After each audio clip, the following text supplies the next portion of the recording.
Hello, everybody. My name is Nick Segal, and welcome to Negotiate This, episode 8. And I am thrilled to have Patrick Robinson with us, CEO of PASKHO, an exquisite clothing line that he does online. And we're going to talk all about marketing and branding, but we're going to evolve this conversation. It is such a poignant time in all of our lives, and we are all acutely aware of not only our humanity, but what we can do to raise our own personal stake in creating a better and more accepting humanity.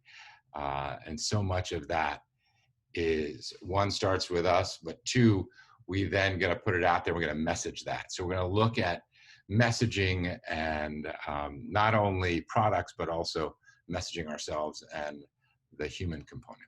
And so for those of you that don't know Patrick, he's got a 25-year career before he started PASKHO as a creative director of iconic brands and making them global forces in profitability, from Giorgio Armani to Gap to Anne Klein to Perry Ellis to Target. So a broad spectrum. So without further ado, it is my absolute pleasure to introduce Patrick Robinson to all of us, and we're going to have ourselves a fine conversation. So welcome, Patrick. Thank you. Thank you for having me. So let's dive right in, because we only got an hour and we got a lot of meat on this bone to discuss. So PASKHO, right? You come off of these wonderful, massive brands. Why PASKHO? It was, I said it earlier this week. I think I voiced it really well. It was that. It was, I spent my whole career building brands, and basically I was always hired to fix brands.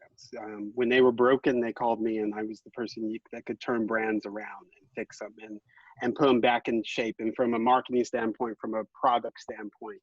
And at one point I got older, and I looked back at my career and something was missing. And what that was I kept feeling throughout my path that fashion, the best way to say it, fashion's a mess. Fashion pollutes more than any. It's like the third worst industry. Forgive me if it's the fourth, but it's up there. And it takes no responsibility for that. Its whole motto is buy more, buy more, buy more, buy more of stuff you don't need. Majority of people in their closets, for Americans, we buy more, we keep adding on clothes, but when we look in our closets, 80% of the clothes in your closet you don't wear. You really focus on 20% of the clothes. But to make clothes, it's all the toxic dyes and chemicals that treat the fabrics. It's the way the yarns and the fabrics and cotton, how those industries are horrible for humans, horrible around the world, horrible for the environment. So it came back to this place really simple. I thought about, I have a farm in upstate New York, and I grow vegetables, and I have bees and chickens and fish and ponds and all these things. And I was living my life the right way, my personal life, right? I was fortunate, I'd made money, living my life. But my work wasn't living up to those values. I was splitting it. And so I was helping to create more and more waste. And PASKHO really grew out of that. I took a year and a half off and traveled, and PASKHO came to me while I was backpacking in the back of Yosemite for 18 days. It was just me and a guide, and I'll be quicker about this, but what's interesting is I took very few clothes with me, right? Light backpacker. So you have one pair of pants, 2 shirts, a couple of socks, and that's it. And my little flask of tequila, which gotta go with me. So I drank it so it gets lighter on the way. But It's your trip. You can do what you want. but the one night sitting by the fire, I thought sustainability can be more than just that we do all the right things around through the process. It also can be to tell people to actually buy less. That if I can make products that really function for more of your life, would you use less? Could you be that backpacker in your real life? And we found out in the last 3 years that our customers actually agree with us and they want to do that. We started in travel because we wanted to, the clothes work everywhere. They work for home and office. but the conversation we want to start in travel, because that's the first place most people go and try to travel light. And we started finding that we had customers. This amazing woman once went to Asia for 2 weeks, 3 weeks, took 2 pairs of pants, 3 tops, washed them in her sink every night, and had a small little regular backpack. And that was her trip. And she just wanted to be light. She came back, and that's how she started to do her life. And that's really what the brand's about. And so the DNA is to have that conversation with you about, can you actually have less in your life and really have meaningful things in your life? On the back end, we actually do all the right things, all the way from the thread, all the way through our production. Everybody's paid a fair wage. From the thread to we never use bad chemicals. Most 43% of our fabrics we call reclaimed. We go into factories and find fabrics that they are about to destroy and send to landfills, and we buy those and use those to make our products. Some of our customers' favorite products because they're limited and one of a kinds. We never use plastic in any part of our supply chain.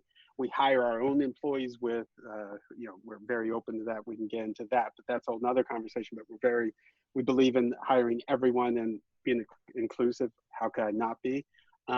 So we do all the stuff on the back end, but it's really what I'm proud of is that we actually have a philosophy about the company, which is this idea of do more with less. So it sounds like you married your personal life and the sustainability you were having at home, and you brought that into the business world. So you just created that for yourself. Great. Completely. When I first started, I called it selfish. I said I just wanted, because I wanted the product. I called it my selfish hobby. It's become more in the hobby now. Well, but it lights you up, right? I imagine Yeah. you're lit up in what you're doing now than you were with perhaps any of the other brands that you worked for when you worked for somebody else. Oh, completely. And now I look back and I look back fondly. I learned a lot. I built a lot, but I could never go back there. You can't go back in life. Right. I believe so strongly in this, and I think we all do. I mean, you sit and look at where we are today. Our environment is just the invisible corona. It's the invisible one that most people don't see, but it's happening, and we have to be a part of it. And we're going to have to change our consumer behavior. And so PASKHO is really going to grow to be a platform of just not clothes, but of products that talk to you about how you can live with less and really have things that last in life. And that we're going to start a circular economy with them. How do we get it so that you don't throw them away, but you give them back to us? We remake something from it and give you something else. Okay, so now I get it. You have a deep-seated connection to what you're doing, and you're delivering a product. How do you message that? How do you begin that process so that people get it? They get the ethos of who you are. So funny enough, right? All that sounds great, right? When I spill it out, when we lead with that, people pay no attention, and it's super interesting. It's the back thing, right? We buy, as consumers, we buy great things. We buy interesting things. So we have to make really great product.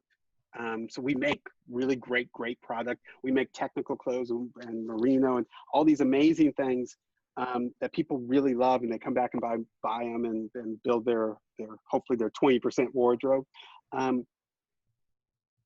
But that's the lead. You have to lead with an amazing product, and then you filter in all this information afterwards, because people are looking for the product. And when you get them to like the product, then you can have a conversation with them about all the things that we do that are right. And you can have a conversation then about their wardrobe.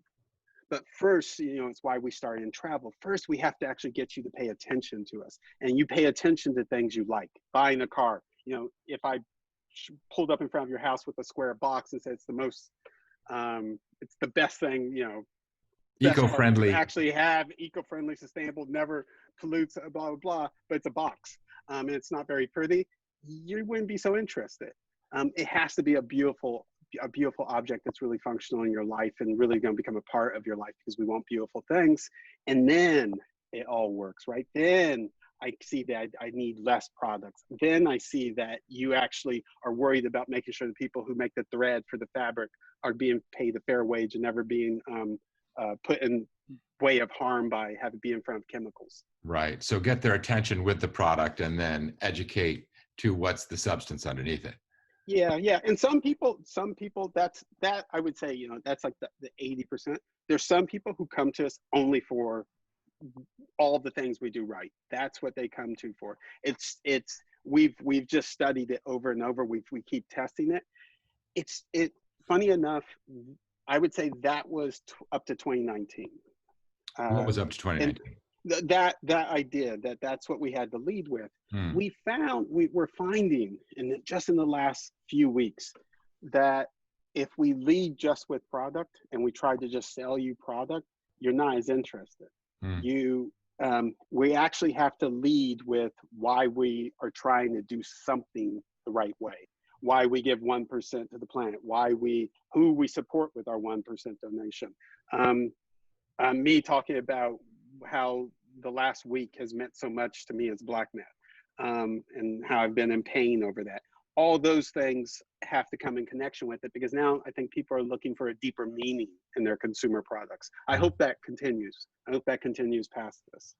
So not only do you want to sell me what becomes my favorite shirt because I love wearing it, but I feel good about that I've slipped it on because of the meaning underneath it.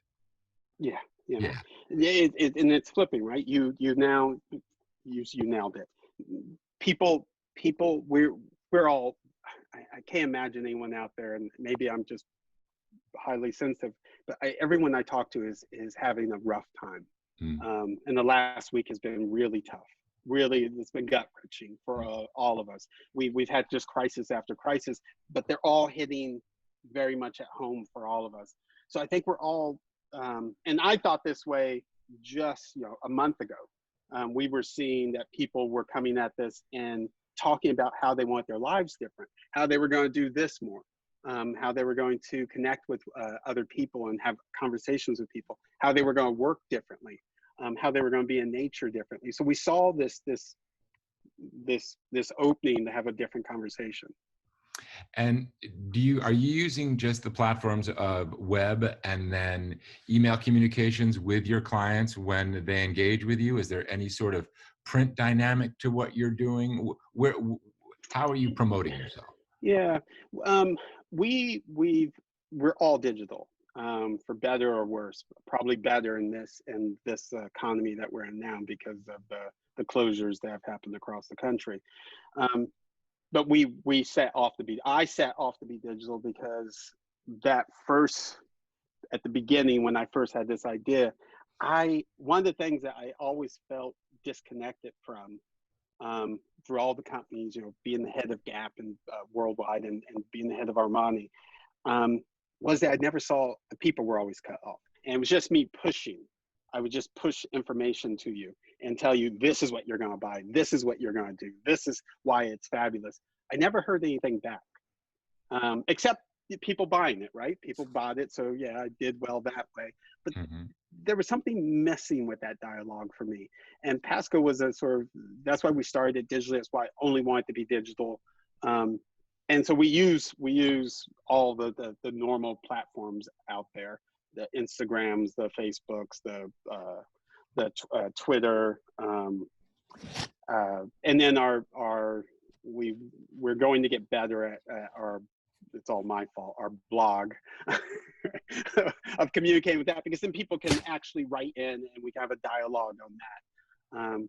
But all these other ones allow us to have a dialogue, and people send me, I'm really open with my email, but we put it in a lot of the emails, and people write me letters all the time, better or worse, for good or bad, I should say. But I actually like them both. Yeah. And so, all right. So you come out with less is more, and you can do with less. And there's a travel dynamic of what you're doing, right? That became the white space that you wanted to fill, correct? Yeah, yeah, So we're not traveling a lot now. yep. So part of messaging is the pivot, right? So how quickly did you act on that? How nimble are you guys? To Yeah. what degree is the messaging changed? Talk to me about that. Well, we changed. Well, let me back up. What actually we learned most of the things quickly. We're I always say I'm like the dummy in the room. We learn a lot from our customer, and we learn a lot because we have this dialogue going on. And right away, we saw when closures started happening, we saw our return customer rate skyrocket, go up 20%, go So up over define 50, define it's over return 50. customer. So our normal return, every month you measure your returning customer, and we've They're coming been in back for the, more as opposed to returning the product. no, yeah, returning the buy again from us. Okay. So they bought once from us and they come back and we measure that. Our normal rate was, we were in the high 30s, say 38% of a return customer every month, and the rest were all new customers who had never seen the product. You want that to be a bit higher. We saw instantly that number jump to 56%, 57% of our people buying again. So our customers actually knew that this was what they wanted to wear when they were wanted to be comfortable at home, when they knew that they were going to show up for work, and they wanted to actually be super comfortable to deal with their family, cook, do all the things in their life, hopefully go for a walk once in a while.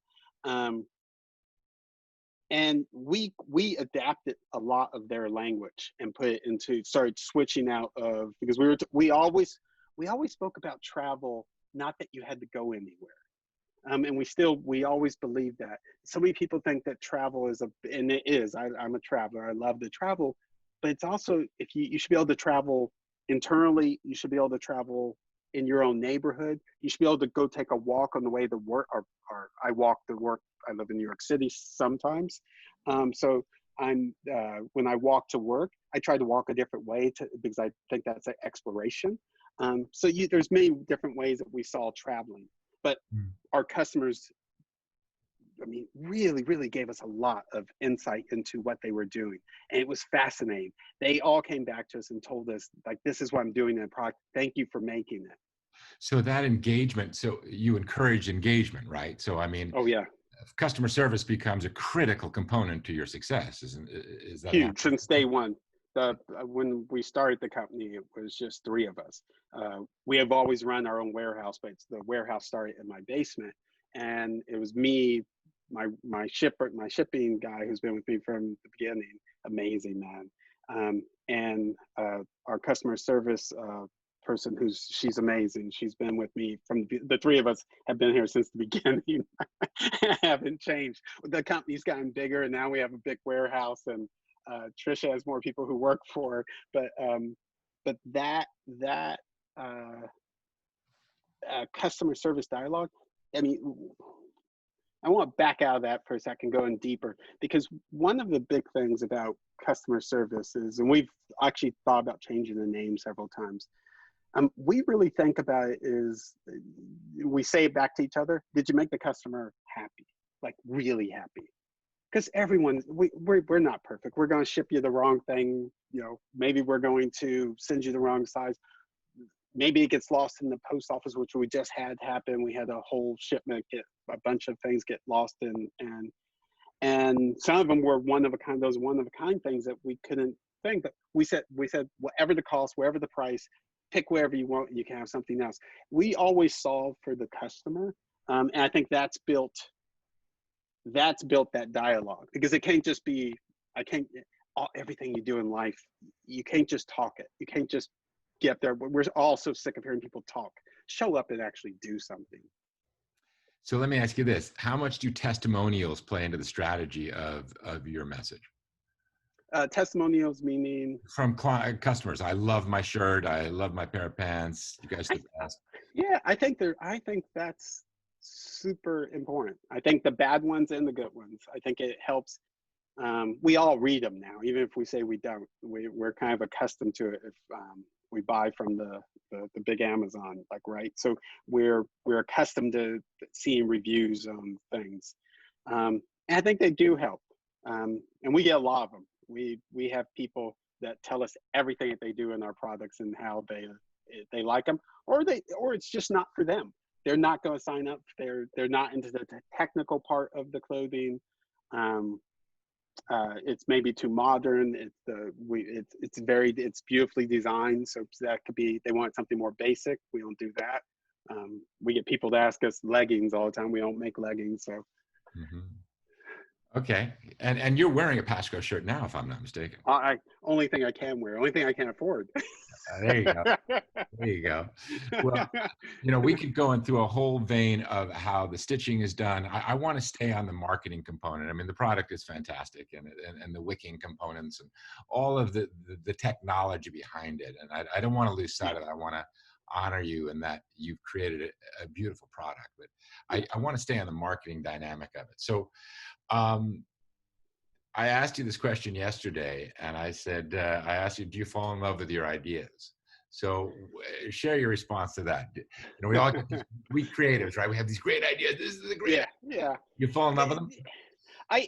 It's that thing, like when you write it down, you're in love with it, right? You're writing it down, or you're making, or you're doing whatever, however that idea comes to fruition. Bad language, fruition. Yeah. It you think it's the best thing, since paper was invented. Um, but then the amazing thing happens, right? There's a couple of aspects to it. I have to actually, even at I have to sell it to my team. Like they have to sell me their ideas, and they push back from all their different places, right? Customer service, it's not going to work from a warehousing standpoint. How are we, the marketing team, how are we ever going to message that? The social team, are you just nuts? No one's ever going to click on that. But if you love the idea, you keep pushing and you keep morphing it, and it may live. Interestingly enough, if it lives, and even if I get everyone to sign and say it's the best, it's great, blah, blah, it can hit a wall Mm. really quick. It can run into a wall and it's not working. Like it just doesn't work. It was just like a dumb idea. We actually did one of those a few weeks ago. It was we did a gift card. Well, we broke the whole thing, but we did buy, I forget what it was. It was like buy a pet. We were going to give you a gift card. We feel right now through this time, we have to add a lot of value to products to really be meaningful and show that we're in this with other people, that we can't be out there and just pushing full price and not taking the hit like everyone else who's out there. I could go into that's a whole nother conversation. But we did a gift card, which I thought was great. It was my dumb idea. It didn't work at all. Customers, Can I one, stop you for a second? Stay with that. But my cousin Johnny has this. He says, all beers are good, some are better. So if we translate that to ideas, all ideas are good, just some are better. It makes me some work, cringe a yeah. little inside when someone says Well, that was dumb or that. I hate self-deprecating talk. So no, it's not. It's not for me. It's not self-deprecating because I can laugh okay. at it, and it's not. And that's why I think of ideas too, right? They're just ideas. They're just these little thoughts in my head. They're just little. It's just little. It's just little thoughts. I don't. They're not going to change my soul. They're not going to change my being, who is inside of Patrick. It's just a wonderful thought, and that's what I was trying to get across. That you have to almost, when it hits that wall, it doesn't work. And you look, it's really easy to see an idea that didn't work. When you look back, you're like, well, why did you do it that way? You shouldn't have done that. You shouldn't have done that. But all of those things, that's part of the process, right? That's part of the fun. Because what happened from that idea was actually we built 3 other amazing ideas that came out of it, and they're amazing. So bad idea for us Mhm. doesn't make us money. Good idea for us makes us money. So if you break it into that, and honestly, we're in business. I mean, we don't survive if we don't make our customers happy and they want to buy product and don't return them. And that's part of it. They have to love what they get and keep it, because they have the opportunity with us. You can try all of our products for free, right? We have a free try-on program. You can pick out any 3 products you want, try them at home for free. You have a period of time. So we believe in what we do. So the financial part, running a business, that's a huge part of, for those ideas, what works and what doesn't. But when something hits a wall, you I can't say I'm emotionally attached to it, and maybe that's because you will constantly have to be thinking about the next one, and Mm. and you don't know. Unfortunately, I don't have that crystal ball that I think maybe someone else has. And so I never know what's going to work and what's not going to work. I never know, what's that not good idea and what's that great idea. Doesn't matter. It doesn't matter. You just gotta keep trying them. Yeah, and I would imagine there's an associated investment with each one of the initiatives, right? An idea becomes an initiative, and then it's an execution strategy, and then you got to Yeah, fund it. And so, yeah. uh, Interesting though. yeah, Interesting. We've done this from the beginning. And it's been very, very successful for us. We take an idea and we do it the smallest, simplest, and you've heard this from other people, but it actually works. We do it with the least funding. We scrap it together. We paint. We call it always like we're pasting things together. Like we literally, it's like a paper mache digitally, and we do it so painlessly, and we do it super fast. We get it out there. We try it super fast. If it doesn't work, there's not a lot of, maybe that's why we're able to move on so quickly. There's not a lot of, we didn't bet the whole bank. We didn't take 6 months to make this idea come to life. We have ideas like that, but even those ideas have another path to making sure that when you get down 6 months, you haven't invested in so much, and you've tested along the way. But we make sure that we can test something super, super fast. I mean, we've had ideas where we do it all the time, almost, especially in this environment, where we have an idea on Friday morning and we execute it, and it's launched and the customer's seeing it on Saturday morning. So from Friday, less than 24 hours, we've launched it. That allows that's us the power of to digital, move right? on. Oh yeah, the best thing in the world, and a nimble team, and having a brilliant team like I have. I just have an amazing team that will, that we do everything for each other. I mean, my way of showing up with that was when we first hit this, the first month, the first few days in the March, it was tough. We lost 63%.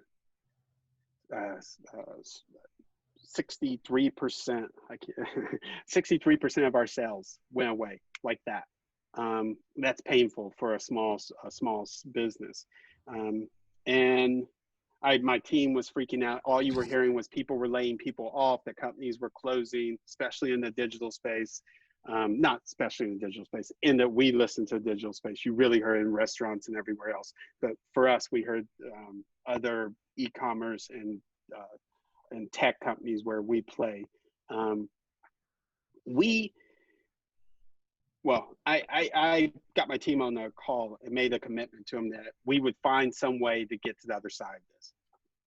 It's a big, crazy idea, but if I didn't set that at that moment for myself, I wouldn't have a path. I needed a path because it was so unclear what our path was. Everything looked dark. And so the first thing I remember telling my team was, we're not no longer 63% down, we're 37% up. Because we're up from zero, because a lot of people are at zero. So we should be happy with that. And we're going to figure a path through this with that. And we're going to build off of that. And we've been able to do that. And I took my salary to zero. And we kept every employee, everybody on health insurance. And we've been moving through, and we're getting through. And I don't know if, I don't have that. I don't control the universe. I don't have a crystal ball, but I'm not the kind of person who gives up. You know me. We will get through this some way, and we will keep making great products. And as long as people want to be a part of that tribe and buy products from us, part of the marketing, right? And we actually came out with that message. We were very clear. I actually wrote that in a few places and sent an email out about it, exactly telling people what percentage we had gone down, where we were, what we were going to do, how we were going to add value to them. And people actually showed up and started buying more product from us, and really helped us that first few weeks to get through, to make payroll. So it was huge. So the authentic communication of bringing in the humanity, which is the ethos of your entire company and its purpose, you show that as part of your marketing dynamic. Yes. Yeah. Honesty. Old saying that just rings in my head all the time. I don't know where I heard it, but the truth sounds like the truth. Yeah. And um, and honestly, we can get into this. That's not normal for me. That I'm not an untruthful person, but it's not normal for me to share, to share all my feelings and go out and show a lot of that. I've always held a lot of that back. I've always tried. Why? Why did you Um, hold it back? well, we may need a couch, but but I I've thought a lot about this, and I think it has to do with I strived very young to do a lot, and I got pushed down a lot, and that's all the way back from when I was a kid. I was a black black boy, a young man then, and I remember the first time someone said to me that the way I looked um, wasn't right. It was my first girlfriend in high school. She was white, and I was at her house. We were just hanging out, talking, watching TV. And her parents came home and threw me out of the house and said to me while they were throwing me out, never to come back, called me all the names that you expect. And I, I can't tell you how broken that makes you feel. How, as a young person, how I remember walking and just walking like nothing, like you don't see anything, like you don't feel anything, and to this day, that's 40 years ago, and it still sticks with me. Um, and I could go on and on and on. There's many of those episodes that you hit, so you stop. And for me, I used it as fire, right? I used it as the fire that ignited me. So that's why I was able to, at 24, take over Giorgio Armani. At 30, I was the head of Anne Klein after Donna Karan. I kept just like taking over and doing these things and just like marching on that I was going to prove everybody that I could do these things. But all that time, I kept hitting little pockets of that where you had to work harder than someone else, right? You had to work, let's call it what it is. Being black, I had to work harder. And that kept showing up, or you had to be smarter, or you had to, even if I just felt it, but I also saw it in people's eyes. And you also saw it in the rejections you got. So that, that it's still there. But what I've come to learn, and it's just recently, is that I'm allowed to share my emotions. I'm allowed to be who I am. I'm allowed to stand up and show who I am. And I couldn't be prouder of people now protesting, everyone, black, white, green, purple, whatever you are. That I'm so proud of people protesting and using their voice to say no more. Mm. Well, back to then the messaging dynamic of your product. Um, if you have a choice to throttle back and say, let's just play it safe, or go full bore and rip the cover off the ball, are you always rip the cover off the ball at this point, or do you modulate still depending on audience and other factors? No, my team sometimes also pulled me back with a leash, but because I will, as they all say, they laugh all the time. They're like, "Oh, well, Patrick said I want to do it tomorrow." um, Well, the I'm, master of I'm unrealistic expectation is something completely different. well, again, that's another conversation. But they get it done. But the I believe that pushing forward and unveiling. I don't have a fear of with PASKHO of having a voice and making sure that voice is loud and clear and saying the things that we're doing. At the same time, I don't want that also to become, and this is the part we're balanced, we're actually always trying to figure out. I haven't wanted it to become where I'm just preaching to you. because I don't think anybody needs to listen to me preach, because I can go on and on and on and on. But I do think you want to. I hope that people want to have more connections with humans and people who run and own companies. And I hope, because I think people who are, if I am ultimately responsible, then I'm also responsible if we do something bad, right? If we hurt someone in our process of making something, if we use bad chemicals, if we don't tell the truth, then I think I have to take that responsibility too. But that's why I earn the responsibility of being able to maybe share my feelings about the way the world is with you. Right. And also it sounds, you mentioned this word tribe, and the more you understand your audience, I would imagine the more strength and more confidence you have that they already resonate with you, that if you're going to push the envelope, you can push the envelope within that tribe dynamic. Yeah. Is that part Yeah. of the thought process that goes on when you consider a message? To an extent. But we also, being a small company, we're gathering so many new customers every day, every week, every month. And funny enough, I'm always surprised by our amazing customers. I'm always surprised by their age range. We have this amazing age range. But I'm surprised by all where they live, all the different parts of their outer appearances. What we share is the tribe, is the philosophy. Hmm. And that's the interesting thing, is Well, that, that's where the elasticity comes too, is right. I mean, yeah, there yeah, are many people that could love baseball. They come from all different walks of life, but they love the spirit of the game, whatever they love about it. exactly, But it's a central exactly, focus that everyone gravitates to. exactly, exactly. And Mm. that is, it's, I don't even think of it as marketing. I think of it truly as building a tribe.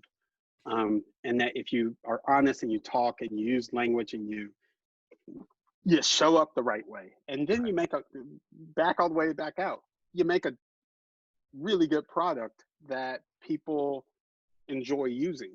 Um, you have something, and we have that. We have this.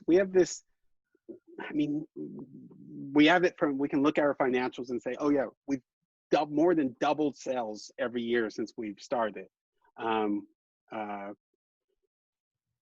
and we've done all these amazing uh, ideas and new ideas and launches of the products. But the thing that really works is this tribe. The thing that really keeps it going is this tribe. I mean, showing feeling our numbers, feeling the return customer rate jump, that customers were coming back in those droves that really loved the product. That just proved to me that we were doing something right. Got it. So let's talk about brick and mortar versus online, right? I mean, Yeah. the experience of walking into a store, being able to touch it, the tactile.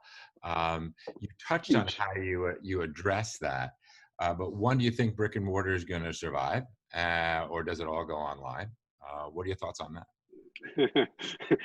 That is the question I think every person in any part of retail, especially in clothing, is asking, because it looks glim, like it does not look great for it. It's not where you want it to be going through this with all the lockdowns.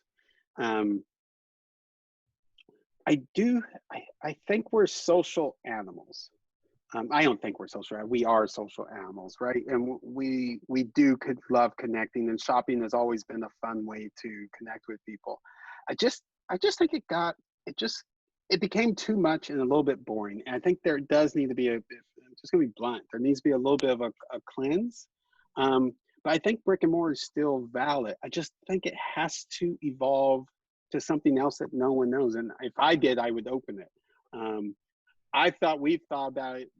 But we think about retail, and we think about that brick and mortar in a different way. I think there's the opportunity to show up. Let's put it this way: why do you have to go? The world has changed. Why do you physically have to go to one place and buy something there, instead of that thing sort of showing up where you want it to be? So an example would be, you're traveling. We were looking at this. You're traveling, and you show up at your hotel room. That's an amazing place to actually sell you clothes for that trip, or to actually pre-sell you clothes for that trip, and they're all there waiting for you. Um, we worked on that idea. That's a different way of thinking about brick and mortar. So thinking about brick and mortar in a completely different way, a completely different context, so it becomes contextual to the way you're thinking. Instead of you having to put all the effort in to go to a mall, park your car, walk through, find something, hopefully. And they, I'm not sure that model is the best. It wasn't working before this, but I do think there's something about the contextual idea, which is the context. When you're in the context of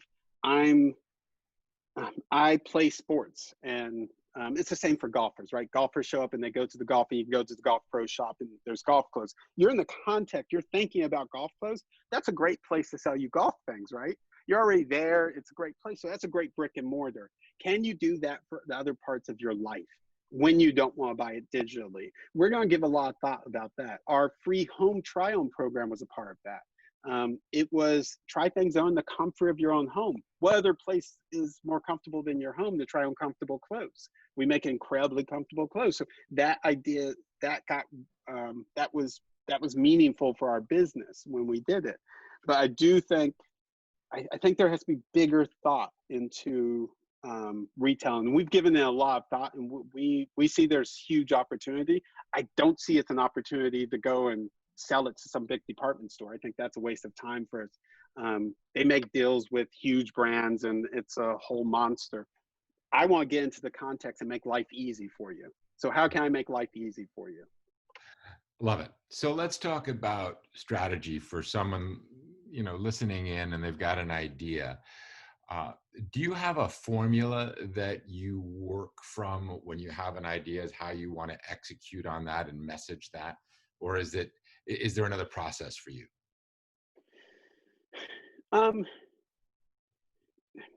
We don't. We have a formula on how we go through the execution once the idea surfaces. However, the idea to get to the idea, all of our ideas have surfaced either from problems. So we've seen our customer have a problem. The free try home program, for example, since we're talking about that came along. That idea came along because we kept getting customers who kept asking us if we had a store. They kept saying, do you have a store? I need to try it on. I want to try it on before I commit to buying it. Oh, no. We just kept hearing that. So our solve for that was try it for free. Just take 3 things you like and try them for free and send back what you don't want.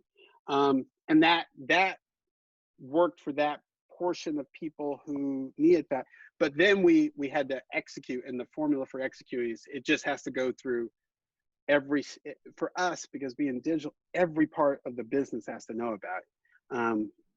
The warehouse has to know it. They're going to be shipping these interesting orders. The customer service team needs to know it so that they can deal with customers, because we're probably going to start it on a shoestring and make it break. It's going to break, and so the customers, they have to help the customers who get lost in some of the broken parts of wherever we're going to launch in that idea.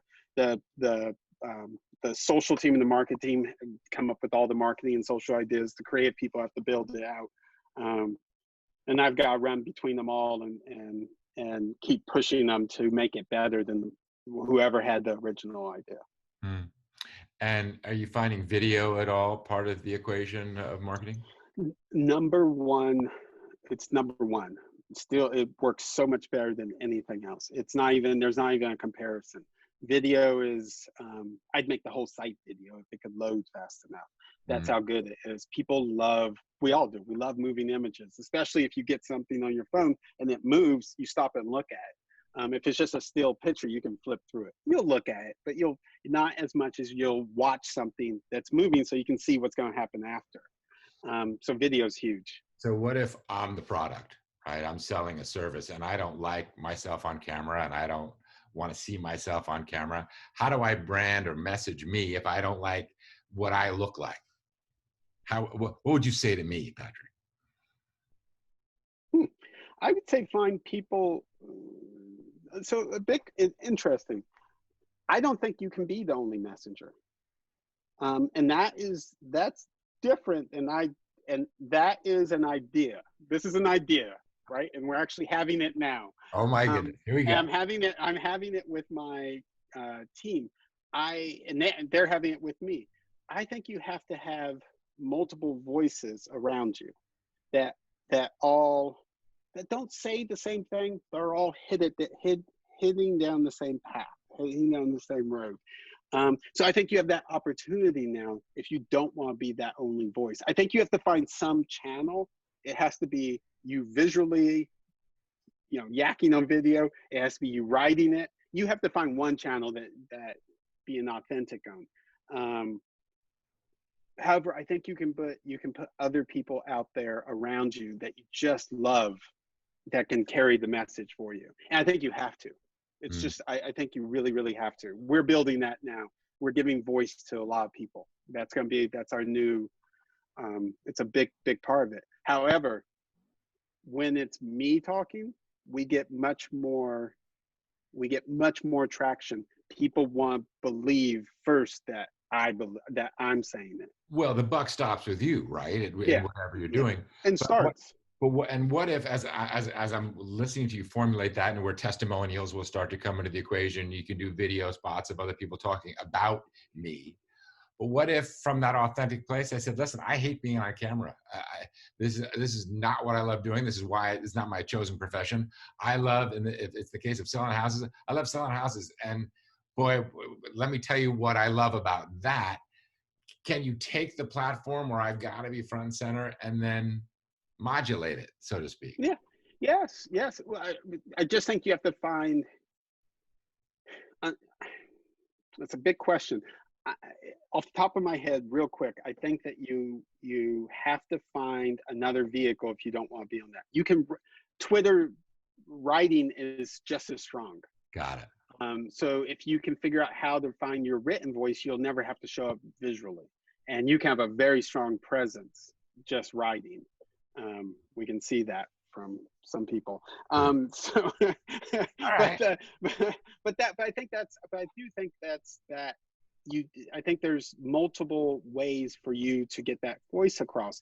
I think you can get that voice across through bringing in things that tell your story.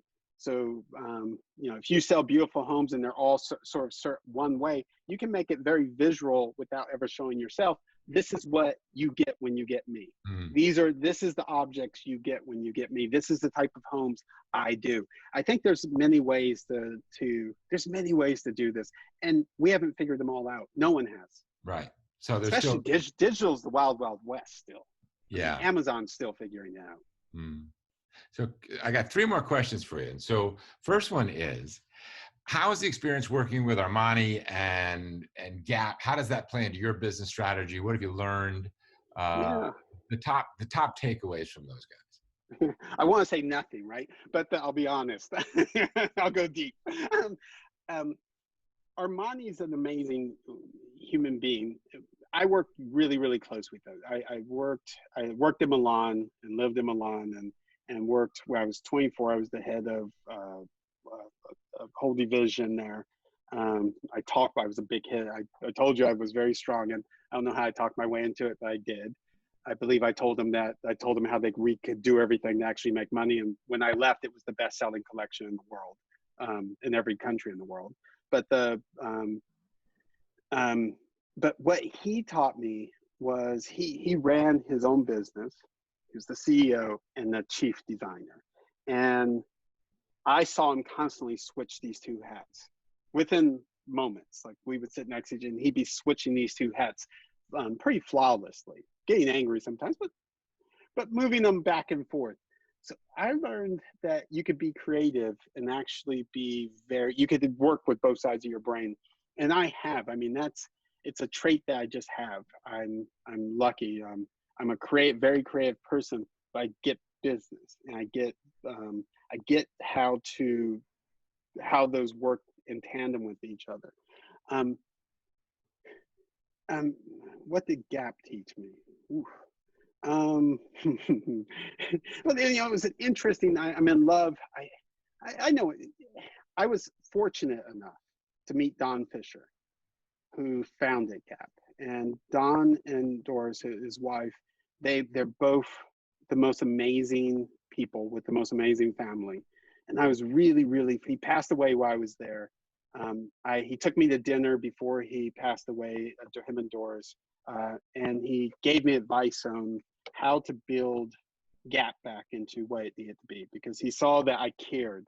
I cared a lot. I care when I do things. I care a great deal, and he saw that every time he came I ran the New York office. Every time he came to New York, he would visit. Every time we could, we spent time together. He was the final one who said to hire me when I went there.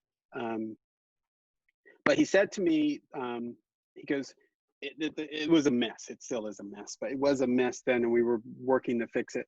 And he said, just fix one store. He goes, you're trying to deal with the whole world. You have every country in the world that you're launching this, you're opening China, you're doing all these things. He goes, let's just fix one store, because I believe in what you're doing. So fix this one store, and then make everyone else in the company roll that out across the world. He goes, make it super simple, because it's getting way too complicated, because you're trying to fix 1,000 stores in the US and fix Japan at the same time and So fix Europe. walk before So we run here. yeah, well, it's the same thing that maybe it's the same thing I'm doing now when we launch an idea, right? It's do it really small where it's not even going to hurt. So one store for Gap, it doesn't even hurt. You can basically tear out the walls and put it all back, and that idea really helped me figure out a lot of things that moved the needle at Gap. Mm. He was such an amazing man. If you ever get the chance, look at how he built that company and what he went through, and how he's true entrepreneur, just a genius, and don't reflect the company today on what it was. Mm. So, second question of three. Are you concerned that promoting your beliefs could alienate your customer base? And how do you deal with Yes, yes, yes, I am. Um, I am, and I'm going to say this in a gentle way. I don't care. it? Mm. I don't. Um, I don't. Because I started this for that reason. I started this with the idea that I spent my career doing a lot of things that, when I look back, I added to the pollution in the world. I added to hurting different people around the world by using tons of fabrics. I mean, just in the U.S. when I was at Gap, I think we were making something like 600,000 pairs of clothes every year. Um, and not everybody was buying all that, and so that you end up with this. I had this catalog, and I can be very honest with that, of things that I wasn't that weren't living up to my values, right, as a human, and I'm not going back there. So if you don't want to join me and join my tribe and go on this mission with us of trying to make a responsible company, trying to get you to think about how you consume products, there's plenty of places you can go. But I think there's enough. I know, because way our customers and our tribe treats us, I know there's enough people who actually care about the things that we're trying to do. And again, we make you an amazing product, and you don't have to. But I also don't care if you don't care about one thing that we do with the environment. You just like our clothes. If you just like that, that's totally cool with me too, because that's our first mission, right? Because if I can get you to like that, that's part. I see that as part of the sustainability part. I love it. I love it. All right, Yeah. here's my last question. What if the company doesn't work? Ah. Um. And obviously, I think every owner of any size business has thought about this. And trust me, money's tight. I've thought about it constantly. It's kept me up. We're striving to get down a path that is unclear. People keep asking me to do budgets, and I look at them like I didn't know what was going to happen last week, and sales have completely fallen off. But the thing I've been living my life with is I don't control the universe. I, I, I I cannot control. No one gave me the keys to it, right? No one, and I don't want them. Thank you very much. I'm I'm I'm in that place where, well, let me back up. What's been happening lately, right? The company could go out of business, but what's been happening when we needed something? We've needed money. We've needed input. We've needed help. It keeps showing up in these. It's been showing up since we started the business, but it shows up, and it's almost like magic. And I call it sort of like being in the flow. But that flow could also take us out of business, right? That could be the end point of where we're supposed to end up. And I have to be good with that, because maybe there's something on the other side of that I'm supposed to learn, or I'm supposed to be. I mean, I hope that my hopes and my wants and all that, I'm learning that nobody cares, especially a universe. But you still hope, and you still wish, and you still would like all those things. And I still work hard to make them come true. But I don't know. Well, I do know. I don't control the universe, and if it does, I'm I'll be broken and down, but I'll stand back up and do something else and keep going down the path that I see on the other side of this. Well, I think that's the most liberating way to start a business, right? Look at it from what is the dream and what is the why, and the passion that drives, and knowing that not every business works. And Yeah. I think if we can come to peace with that, if it doesn't work, I still did everything in my power to make it work. And I enjoyed the ride along the way. Very much so. Yeah. That becomes the experience of our life. And that's certainly what gets me out of bed every morning, is the quest to explore and to try and to execute on things. And some work and some don't. And if we can get to that piece, and it's not a reflection on you as a person and your loving heart, whether that business works or with PASKHO works or not. But there's a billion outside forces that you can ask some of the best restaurants in New York, my favorite ones, that break my heart. They don't have any control over their business surviving. Right. Well, I appreciate that candid answer. So we got two questions from the chat. Are your products made in the United States? No. Okay. No.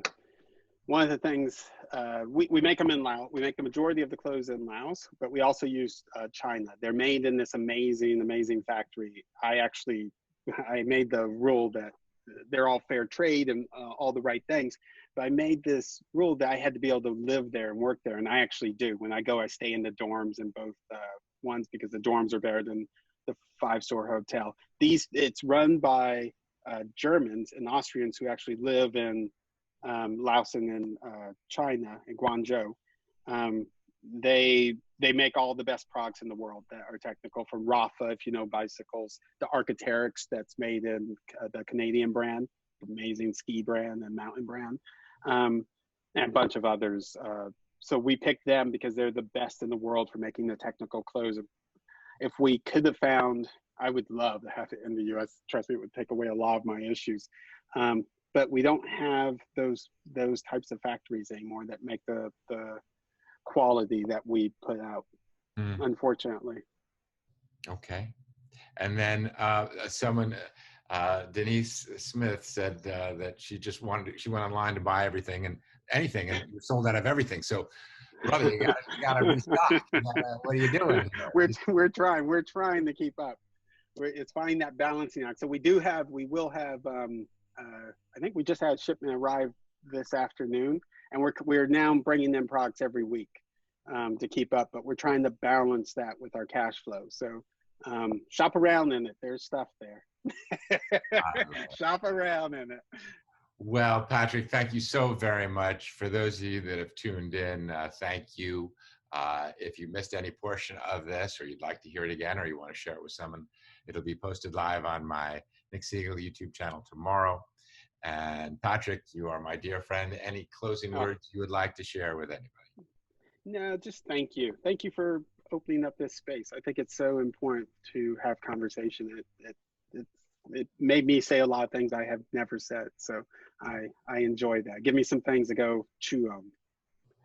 Well, I'll leave everyone with this. This is a quote that you shared with me yesterday, that 80% of my brilliant ideas don't work, which Yeah, that's a I truth. find fascinating and gloriously wonderful, because the beauty of it is that let's keep ideating, let's keep creating, let's keep exploring, because that's when I certainly know I'm alive, and that's the encouragement to all of us. So, Patrick, thank you again. Thank you Thank you, my all. friend. We'll see you next week. Thank you.